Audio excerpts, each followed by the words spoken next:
அனைவருக்கும் வணக்கம். சமயக் தரிசனம். நல்லறம் என்கின்ற இந்த யூடியூப் சேனல் வழியாக நாம் சமண அறக்கருத்துக்களை பயின்று வருகிறோம். அதில் இஷ்டோபதேசம் என்ற நூலிலே இருந்து ஆச்சாரிய ஸ்ரீ பூஜ்யபாதர் கூறுகின்ற கருத்துக்களை தொடர்ச்சியாக பயின்று வருகிறோம். இன்றைய பதிவிலே இஷ்டோபதேச நூலினுடைய 37வது 38வது இந்த ரெண்டு காதைகளையும் பற்றி நாம் பார்க்க இருக்கிறோம். இந்த பதிவு ரெண்டு பதிவாக கூட ஆகலாம். தனித்தனியாக இந்த காதைகளை நாம் பயிலுவதை விட இந்த ரெண்டு காதைகளையும் ஒன்றாக சேர்ந்து பயில்வது பொருத்தமானதாக இருக்கும். ஏன்னா காதைகளை பார்த்தாலே தெரிஞ்சிடும். அது ரெண்டு பதிவாகத்தான் இது இருக்கும்.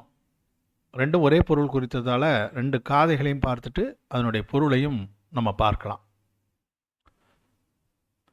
யதா யதா சமாயாதி சம்வித்தௌ தத்துவம் உத்தமம் ததா ததா ந ரோசந்தே விஷயா சுலபா அபிஹி.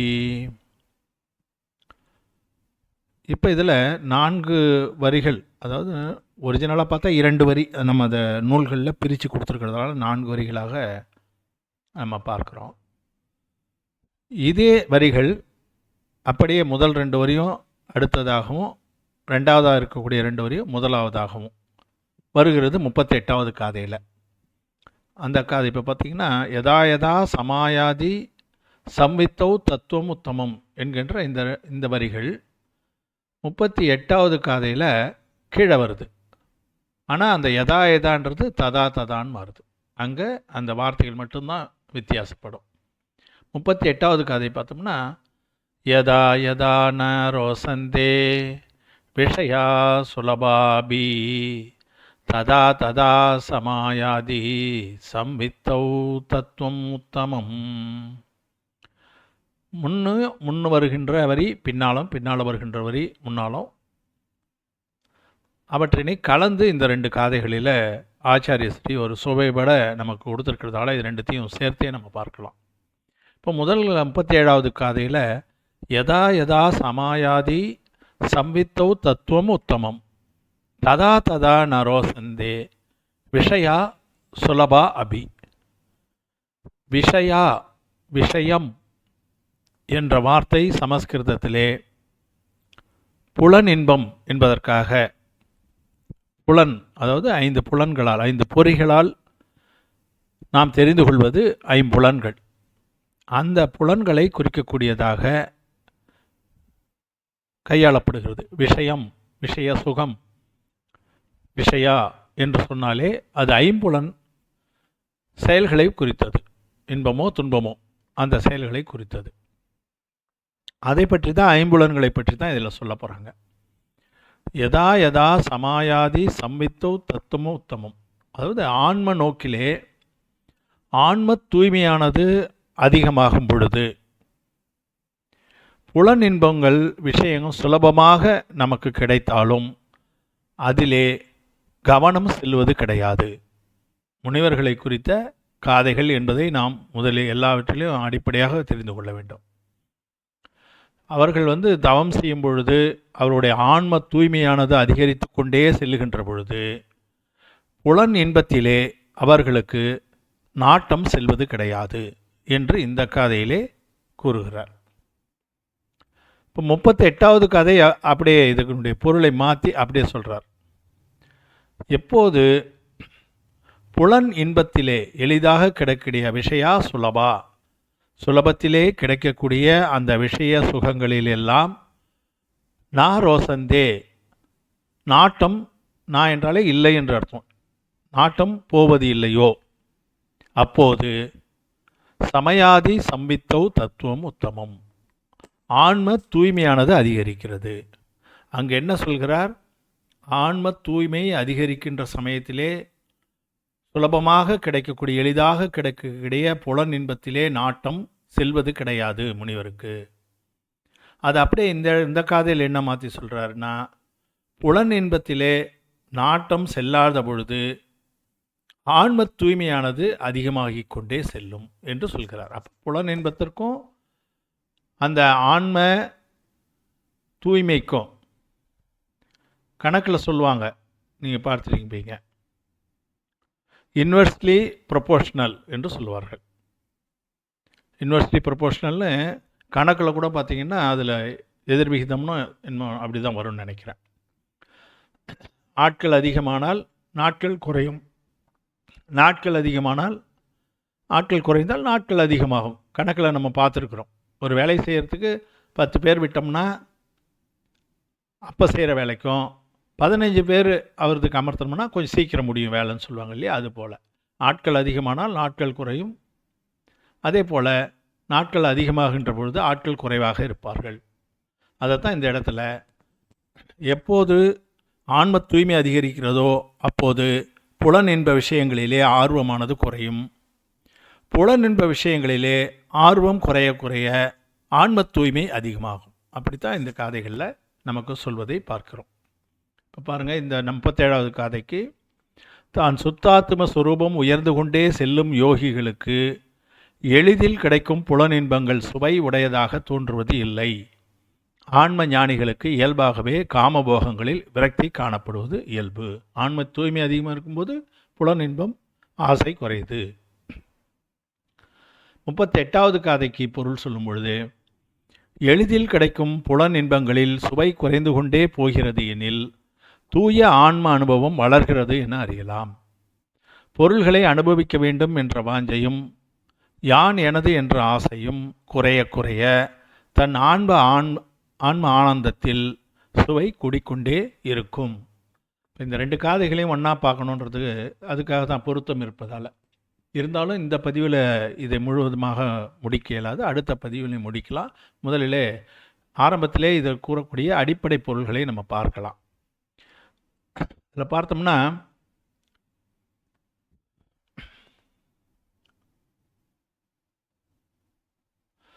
சமயசாரம் 375வது காதை ஒவ்வொரு புலனுக்கும் அதனால் வரக்கூடிய புலன்களை தருகிறது. ஒவ்வொரு பொறி என்று சொன்னால் திரவிய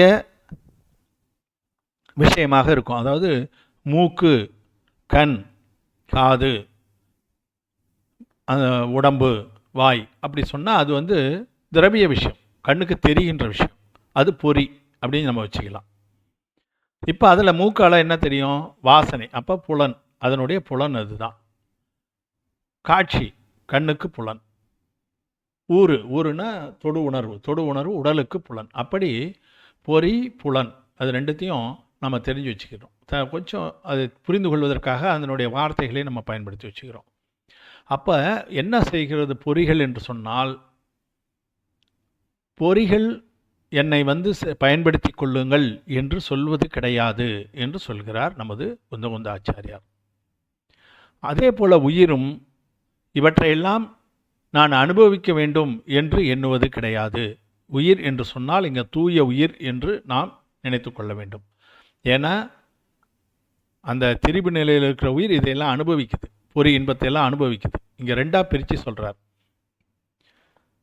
அசுகோ சுகோப சத்தோ ந தம் பனையி சுனசு மம் தீ சோசேவ நையேயி வினிக்கஹிவும் சோய விஷயம் ஆகயம் சத்தம்.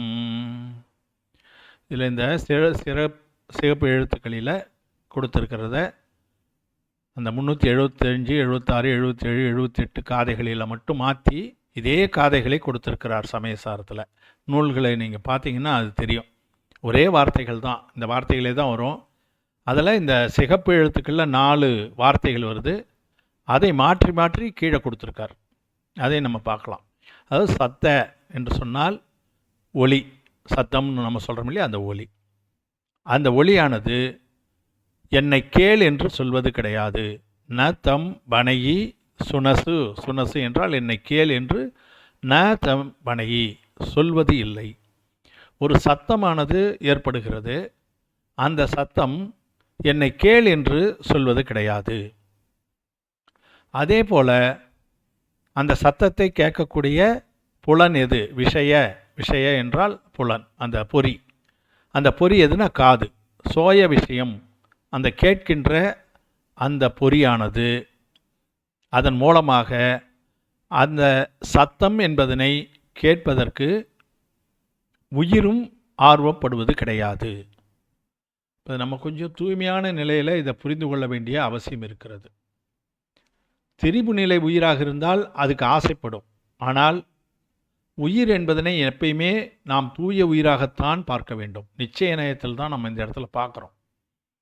அதனால் அதனுடைய இயற்கையான பண்பு, உயிரினுடைய இயற்கையான பண்பு என்னென்னா, ஏதோ ஒரு சத்தம் கேட்கிறது என்று சொன்னால் அந்த சத்தத்திலே ஆர்வம் இல்லாமல் இருக்கும். அறிந்து கொள்ளும், ஆனால் அதில் ஆர்வம் இல்லாமல் இருக்கும்.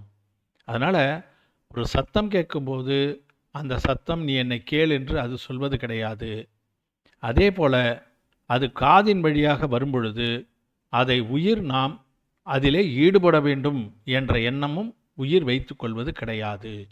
இதுதான் உண்மையான நிலை.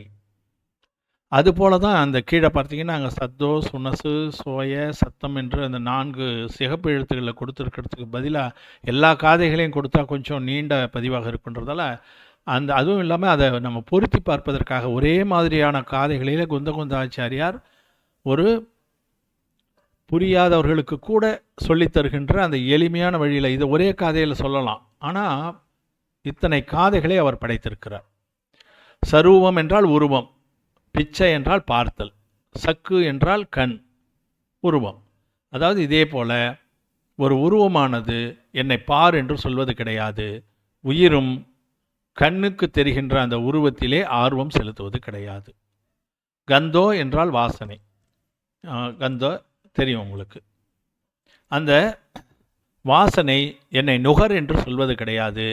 அதுபோல் காண என்றால் கிராண என்று சமஸ்கிருதத்தில் சொல்வார்கள், மூக்கு. அந்த மூக்கு புலன் வழியாக இதை அறிந்து கொள்ள வேண்டும் என்ற ஆர்வமும் உயிருக்கு இல்லை. ரசம் என்றால் சுவை. ஒரு சுவையானது என்னை சுவை என்று கூறுவது கிடையாது. அந்த சுவை நம்மக்கிட்ட சொல்கிறதில்லை. அதே போல் உயிரும் அந்த ரசனை நாக்கு இருக்கு இல்லைங்களா, அந்த பொறி, அதன் மூலமாக அதை சுவைக்க வேண்டும் என்ற ஆர்வம் கொள்வது கிடையாது. பாசோ என்றால் தொடு உணர்வு. தொடு உணர்வானது அந்த உடல் இந்த தொடு உணர்வை அனுபவி என்று அது என்னை தொட்டுப்பார் என்று அது சொல்வதும் கிடையாது. அந்த காயம் என்றால் உடல் மூலமாக அது வரும்பொழுது அதை அறிந்து கொள்ள வேண்டும் என்ற ஆர்வம் உயிருக்கும் கிடையாது. அந்த ஈடுபாடு உயிருக்கும் கிடையாது. அதே போல் குணம் என்பதை, அந்த குணமானது நீ என்னை அறிந்து கொள் என்று அந்த குணம் கூறுவது கிடையாது. அறிந்து கொள் என்று கூறுவது கிடையாது. உயிரும் அந்த குணத்தை தன்னுடைய புத்தியிலே ஏற்றுக்கொள்வது கிடையாது. தவ்வம் என்றால் பொருள், நம்ம பார்த்தோம், திரவியம். அந்த திரவியமும் என்னை அறிந்து கொள் என்று அது சொல்வது கிடையாது. அதே போல் அந்த திரவியத்தை உணர்கின்ற அந்த உயிரும் அதை தன்னுடைய தன்மையிலே புகுத்தி கொள்ள வேண்டும் என்ற, அறிவிலே ஏற்றுக்கொள்ள வேண்டும் என்ற அந்த எண்ணம் அதற்கு கிடையாது. என்ன சொல்கிறார் இந்த இதில்? ஐம்பொறிகளாகிய மெய், வாய், கண், செவி, மூக்கு இவை தம்மால் உணரப்படும் ஊறு, சுவை, ஒளி, ஓசை, நாற்றம் இவற்றை தூய்க்குமாறு கூறுவது இல்லை. அந்த ஐம்பொறிகள் மூலமாக கிடைக்கக்கூடியவற்றை நீ சுவைத்துக்கொள் என்று கூறுவது கிடையாது. உயிரும் தன் நிலையை விட்டு அவற்றை ஏற்க செல்லவில்லை. அதை தெரிந்து கொள்ள வேண்டும் என்று அந்த இதில் ஈடுபாடு கிடையாது.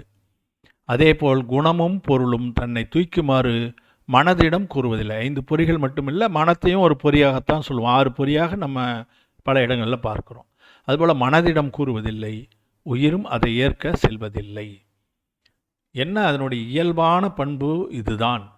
எந்த ஒரு சுவையும் எந்த ஒரு புலனோ நீ என்னை என் மூலமாக தெரிந்து கொள் என்று சொல்வது கிடையாது. உயிரும் புலன் மூலமாக அறிந்து கொள்வதற்கு நாட்டம் கொள்வது கிடையாது. தூய உயிர் அதை நம்ம அதனுடைய குணங்களாக நம்ம புரிந்து கொள்ள வேண்டும். அந்த ஸ்டேட் சொல்லுவாங்க இல்லைங்களா, அப்சல்யூட் ஸ்டேட் என்று சொல்வார்கள். அதனுடைய நிச்சய நயத்தின்படி அந்த புலன்களும் அவற்றிலே என்னை தெரிந்து கொள் என்று சொல்வது கிடையாது. உயிரும் அதை தெரிந்து கொள்வதற்கு, அறிந்து கொள்வதற்கு, அதிலே புகுந்து கொள்வதற்கு ஆர்வம் செலுத்துவது கிடையாது. ஆனால் அவற்றை அறியும் உணரும் உயிர். அறிவும் உணர்வும் அதற்கு உண்டு. ஆனால் அதிலே ஈடுபட வேண்டும் என்று அது நாட்டம் கொள்வது கிடையாது. அதைத்தான் இந்த இடத்துல இந்த காதையிலே நமக்கு சொல்லியிருக்கிறார். இது உண்மை நிலை, நிச்சய நிலையில் இதை பார்க்கணும். ஆனால் ஒரு மூட உயிர் என்ன செய்யுது? அதாவது திரிபு நிலையிலே இருக்கக்கூடிய உயிர். ஏயம் தூ ஜானி ஊன உபசமம் நேப கச்சயி மூடோ நிக்கஹமனோ பரசய சயம் சபுத்திம் சிவம் அபத்தோ. ஆனால் திரிபு நிலையிலே இருக்கக்கூடிய உயிர், அதைத்தான் மூட உயிர் என்று இதிலே குறிப்பிடுகிறார். நம்ம அதில் கொடுத்துருக்கிறதெல்லாம் அந்த வார்த்தையை அப்படியே கொடுக்குறோம். நேவ கச்சையி மூடோ என்று சொல்கிறார். மூட உயிர் இவற்றை அறிவது இல்லை. அந்த புலன் நம்மளை கூப்பிடுறதில்லை, உயிரும் அதை தெரிந்து கொள்ளணும்னு தூய உயிரும் ஆசைப்படுவதில்லை. ஆனால் மூட உயிராக இருக்கக்கூடிய அந்த திரிபு நிலையில் இருக்கின்ற உயிர் அதை அறிந்து கொள்வதற்கு ஆசைப்படுகிறது, தெரிந்து கொள்வதற்கும் அதில் ஈடுபடுவதற்கும் ஆசைப்படுகிறது. அதனால் தனிவு நிலையை அடைவதில்லை. அது ஒதுங்கி நிற்கிறது கிடையாது. உபசமம் சொல்கிறாங்க இல்லையா, அந்த உபசம நிலையை அடைவதில்லை. ஏனெனில் பொருள் இயல்பை அறிந்து தன்னை மங்களமாக்கும் அறிவை அது பெறவில்லை. தன்னை தூய்மை உயிராக வைத்துக்கொள்ள வேண்டும் என்று அது புரிவது கிடையாது. இப்போ ஒரு சின்ன ஒரு விஷயத்தை நம்ம எடுத்துக்கிட்டோம்னா, தாகம் என்பது ஏற்படுகிறது. தாகத்துக்கு என்ன செய்யணும்? நம்ம என்ன செய்யணும்? ஆக்சுவலாக என்ன செய்யணும்? தாகத்துக்கு கொஞ்சம் தண்ணீர் குடிக்க வேண்டும். இதுதான் நம்ம அந்த தாகத்தை போக்குவதற்கான வழி. அதை செய்கிறார்களா எல்லாரும்? குழந்தைங்க கிட்ட கேட்டு பாருங்கள். குழந்தை என்ன செய்யும்? ஏதாவது ஒரு ஃப்ரூட் ஜூஸ் எனக்கு வாங்கி கொடு, ஃப்ரூட்டி வாங்கி கொடுத்துருங்க அப்படின்னு சொல்லும். அதுக்கு என்ன காரணம்னா, தாகத்தை போக்குவது அதுக்கு காரணம் இல்லை, நாக்கு புலனுக்கு சுவையை தர வேண்டும். இப்போ நம்ம கூட என்ன செய்கிறோம்? ஒரு செவனப் ஒன்று வாங்கி குடிச்சிடும். ரொம்ப தாகமாக இருக்குது, தாகமாக இருந்தாலும் தண்ணீர் குடித்தா போதும், செவனப்பு அது ரொம்ப தாகத்தை தீர்த்துரும் அப்படின்னு நம்மளாக ஒரு கற்பனையை செய்து அதை வாங்கி குடித்து கொண்டு இருக்கிறாங்களா? அதே போல் ரோஸ் மில்க்கு குடிக்கிறாங்க.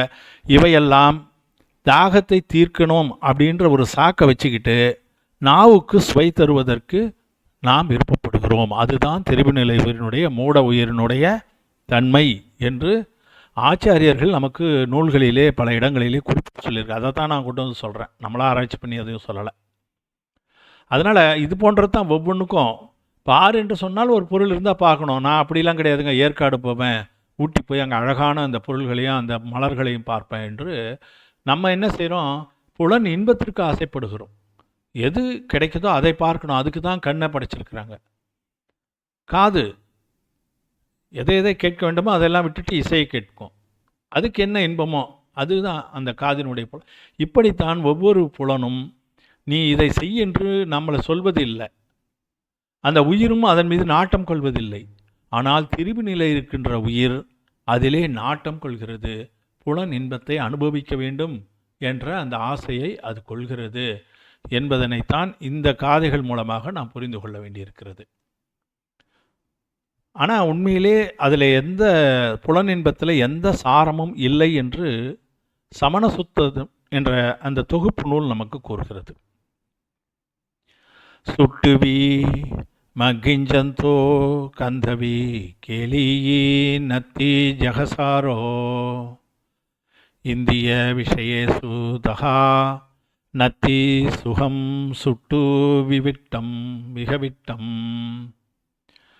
ஒரு வாழை மரத்தில் எவ்வளவு தேடி பார்த்தாலும் சாரம் காணப்படுவதில்லை. அதை உரிக்க அது எதுவுமே உள்ளே இல்லாமல் போயிடும். வெங்காயத்தை உரிக்கிறோம் இல்லையா, அதுக்கு ஒரு உதாரணமாக சொல்கிறாங்களா, அந்த மாதிரி வாழை மரத்தில் எவ்வளவு தேடி பார்த்தாலும் சாரம் கிடைப்பதில்லை. கத்தவி கேலியி நத்தி ஜகா சாரோ, சாரம் இல்லை, அதில் நத்தி இல்லை என்று கூறுகிறார். அதே போல் இந்திய விஷயசு, இந்திரிய என்ற வார்த்தை அந்த பிராகிருதத்தில் இந்திய என்று வரும். விஷயம் அதான் சொல்லியிருக்கேன், விஷயம்னாலே புலன் இன்பம். புலன் இன்பமும் அது போன்றது தான். நுகர்ச்சி பொருள்களிலே யாதொரு இன்பமும் காணப்படுவதில்லை, எந்த இன்பமும் கிடையாது. நத்தி சுகம் இல்லை என்று இதிலே நமக்கு அந்த சமண சுத்தம் என்ற அந்த தொகுப்பு நூலானது நமக்கு கூறுகிறது. அதில் எந்த சுகமும் கிடையாது. அதெல்லாம் நம்ம எப்படி நம்புறது? அதை பின்னாடி வரக்கூடிய காதைகள் நமக்கு சொல்லும்.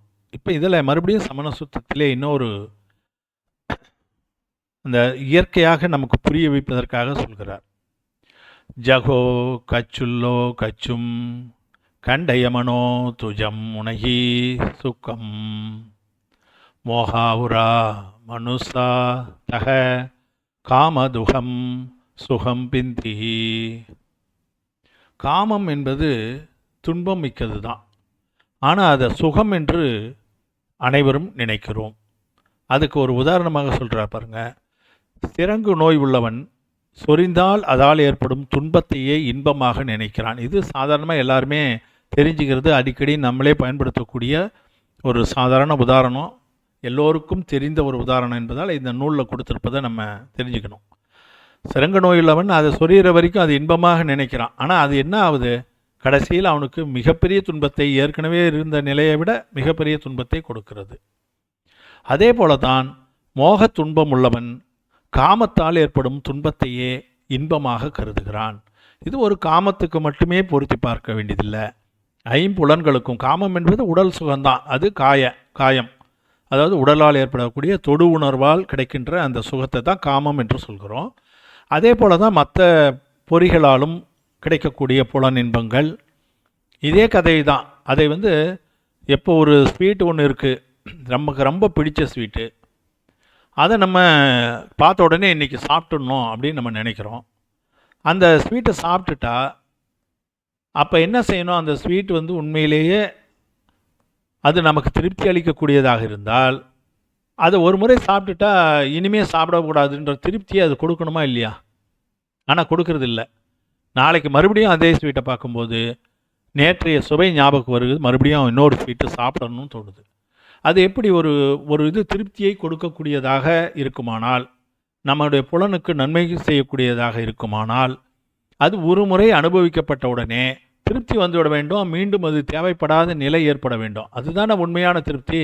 ஆனால் அப்படி கிடையாது. எல்லா புலன்களுக்கும் அது இன்பம் அல்ல, துன்பம். மறுபடியும் அதன் மீது ஒரு ஏக்கத்தை உண்டு பண்ணும். ஐயோ, இன்னும் ஒன்று கொடுத்துருந்தா அங்கே சாப்பிட்டுட்டு இருக்கலாமே, நம்ம அந்த இதில் ஒன்று சாப்பிட்டுட்டு வந்துட்டோமே என்ற மாதிரியான அந்த மாதிரி எண்ணங்களை தோற்றுவிப்பது துன்பமாகத்தான் இருக்கும் என்பதால் இதை அந்த மாதிரி ஒரு விளக்கத்தை நமக்கு ஆச்சாரியர்கள் நூல்களிலே கொடுத்திருக்கிறார்கள். அதை நம்ம தெரிந்து வைத்துக் கொள்வது நல்லது. இதில் மேருமந்திர புராணத்திலே அந்த வினையினுடைய தொடர்ச்சியை பற்றி சொல்லும் பொழுது, புலனின்பம்தான் வினைகளுக்கு காரணம், அதுதான் அடிப்படை என்று பலரும் நூல்களிலே கூறுகிறார்கள். அந்த புலனின்பத்தை குறித்த நம்முடைய ஆகமங்களிலே, அதாவது சாஸ்திரங்களில் இருக்கக்கூடிய காதைகளையெல்லாம் எடுத்து போட்டோம்னா அதுவே மிகப்பெரிய புத்தகமாக மாறிடும். நம்ம ரொம்ப சின்னதாக குறைஞ்ச அளவுக்கு தான் நம்ம இதில் பார்க்குறோம். நிறைய தமிழ் நூல்கள்லையும் இருக்கின்றன, திருக்குறள்லையும் இருக்குது. அதெல்லாம் எல்லாருக்கும் கிடைக்கும். அதனால் அது நம்ம தெரிந்து கொள்ளலாம். வடமொழியிலே இருப்பதை தெரிந்து கொள்ளும்போது நம்முடைய மேருமந்திர புராணத்தில் எல்லா ஆகம கருத்தும் இருக்கிறது என்று நம்ம பார்த்துருக்கோம். அதையும் ஒன்று தெரிந்து கொள்வது அந்த நூலை நாம் மீளும் படிப்பதற்காக ஒரு ஆர்வத்தை தூண்டும் என்பதால், பொறிகளால் புலந்தெழு போகம் துய்ப்புழி இறுகிய வினைகட்கு இறைவன் ஆய பின் பிரிதொரு பிறப்பில் இவ்வினை பயத்தினுக்கு இறைவனாம் இது உயிர் இயற்கை வண்ணமே. இந்த திரிபு உயிரானது பொறிகளால் கிடைக்கின்ற போகத்தை துய்த்து, பொறிகளால்னா இருக்கக்கூடிய புலனின்பத்தை எல்லாம் துய்த்து, அதன் காரணமாக இறுகிய வினைகளுக்கு இறைவன் ஆயும். அந்த வினைகள் எல்லாம் என்ன செய்து ஆன்மாவோடு கட்டி கொண்டு இறுகி விடுகின்றன. அதோடு விட்டு நீங்காமல், இறுகிய என்று சொன்னாலே தெரியும், ஒன்று கலந்து விடுகிறது உயிரோடு. அதற்கு இறைவன் என்று சொன்னால் அதுக்கு அந்த வினைகளுக்கு யார் தலைவன்? அந்த ஆன்மா தான் தலைவன். அதுதான் அதற்கு காரணமாக இருக்குது, அதுதான் அந்த வினையை வர வச்சுக்குது, அதுதான் கட்டிக்கொள்கிறது. அவ்வாறு இறைவன் ஆய பின் அது அப்படியே முடிஞ்சு போதா, பிரிதொரு பிறப்பில் இன்னொரு பிறவில இவ்வினை பயத்தினுக்கு, இந்த வினைகள் எல்லாம் அதனுடைய பலனுக்கு இறைவன், அதனுடைய விளைவுகளுக்கு, அதனுடைய இன்ப துன்பத்திற்கு இறைவன், அதுக்கும் அவனே தான், அந்த ஆன்மாவையே தான் தலைவனாக இருக்கின்றான். அதுதான் அனுபவிக்க வேண்டும். இந்த வினையினுடைய இன்பத்தையும் துன்பத்தையும் அதுதான் அனுபவிக்க வேண்டும். அது எதுன்னா அந்த உயிர் தான். இது உயிர் இயற்கை வண்ணமே, உயிரினுடைய இயற்கை வண்ணம் இதுதான் என்று இதிலே நமக்கு கூறுகிறார். நம்ம அதனால் இதை குறித்து இன்னும் சில கருத்துக்கள் எல்லாம் நூல்களிலிருந்து நம்ம தொடர்ச்சியாக பார்ப்பதற்கு அடுத்த பதிவிலே நாம் தொடரலாம். இந்த 37 38 காதைகளை மறுபடியும் ஒரு தடவை படித்தோம்னா தெரியும், இதிலே இருக்கின்ற அந்த வரிகளே தான் மீண்டும் வருகிறது.